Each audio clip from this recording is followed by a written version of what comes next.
आज दूसरा पहलू में हम बात करेंगे उस डर, उस खौफ और उस भगदड़ की जो इस वक्त पाकिस्तान में साफ देखी जा सकती है।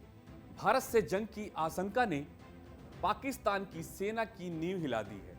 जनरल असीम मुनीर की अगुवाई में पाकिस्तान फौज इस वक्त सिर्फ सरहद पर ही नहीं बल्कि अंदर से भी बुरी तरह से हिल चुकी है। पिछले 48 घंटों में अगर हम बात करें तो पाकिस्तान सेना में इस्तीफों की बाढ़ आ गई है।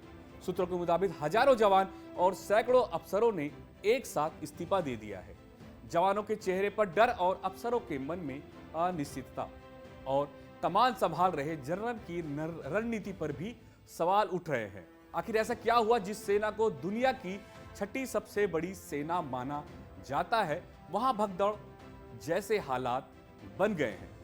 असल में बीते कुछ हफ्तों में भारत की सैन्य तैयारी तेज हो गई है। एलओसी पर सर्जिकल स्ट्राइक की चर्चाएं तेज है और भारत ने अपनी बॉर्डर डिफेंस को अपग्रेड किया है और नए मिसाइल परीक्षणों ने पाकिस्तान को चिंता में डाल दिया है। उधर पाकिस्तान की अर्थव्यवस्था पहले ही आईसीयू में है और डॉलर के मुकाबले वहां का रुपया गिरता जा रहा है। आईएफ की शर्तों से जनता परेशान है और ऊपर से सैन्य खर्च का बोझ। यही वजह है कि अब पाकिस्तान फौज के भीतर मौत का खौफ खुलेआम बोला जा रहा है। अब बात उन अफसरों की जो कभी जंग का सपना देखते थे लेकिन अब इस्तीफे की अर्जियां भेज रहे हैं। सेना के कई मध्य और उच्च रैंक के अधिकारी इस वक्त डरे हुए हैं। कई अफसरों ने यह कहते हुए भी इस्तीफा दिया है कि जंग की स्थिति में वे अपनी जान जोखिम में नहीं डाल सकते। यह हमारी लड़ाई नहीं है, यह सियासतदानों की लड़ाई है। पाकिस्तान मीडिया में इस पर बोलना मना है लेकिन सोशल मीडिया पर कई फौजी परिवारों की आप बीती सामने आई है। वहीं कोई जवान घर लौट आया है तो कहीं किसी ने वर्दी ही जलाकर फेंक दी है। सवाल यह उठता है कि क्या पाकिस्तान की सेना अब युद्ध के लिए मानसिक रूप से तैयार नहीं है?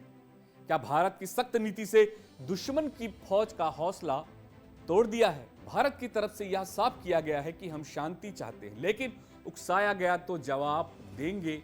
यही बयान पाकिस्तान के लिए खतरे की घंटी बन गया है क्योंकि इस वक्त भारत ना तो माफ करेगा ना भूलने का वक्त देगा। तो क्या वाकई पाकिस्तान सेना बिखरने लगी है? क्या इस्तीफों की आंधी जनरल असीम मुनीर की कुर्सी तक पहुंच सकती है? जवाब वक्त देगा लेकिन फिलहाल इतना तय है, सीमा के उस पार अब डर का साया और शायद पहली बार जंग की आशंका से पहले ही दुश्मन की सेना ने हथियार डाल दिए।